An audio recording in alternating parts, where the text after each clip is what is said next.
Il manque à Kia une berline au-dessus de l'acide pour coiffer la gamme, c'est la mission de l'Optima qui vient d'arriver en Europe.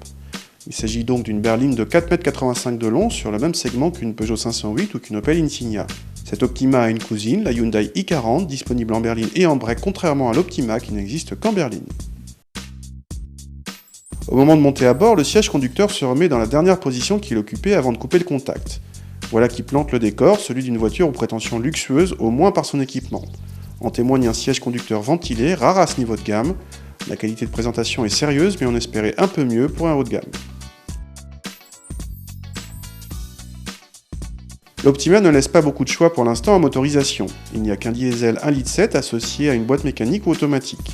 Nous avons droit à la version automatique qui s'avère très douce mais lente. Le bloc diesel se montre un peu bruyant et pas très tonique. L'Optima est orienté avant tout confort mais accepte de passer vite dans les cours pas trop serrés. À l'arrière, l'Optima fait étalage de son gabarit en offrant un espace aux jambes très généreux, même pour les grands. Les passagers latéraux ont droit à des égards luxueux comme ces sièges chauffants. Celui du milieu devra s'en passer et est composé avec un dossier très dur.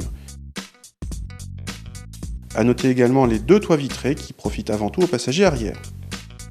Le coffre fait partie des bons points de la voiture, en tout cas en volume de chargement puisqu'il atteint les 505 décimètres-cubes, un bon chiffre pour la catégorie.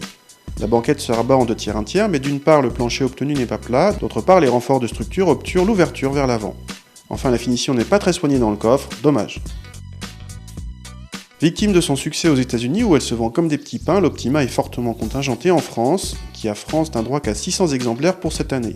De quoi expliquer une gamme réduite à peau de chagrin.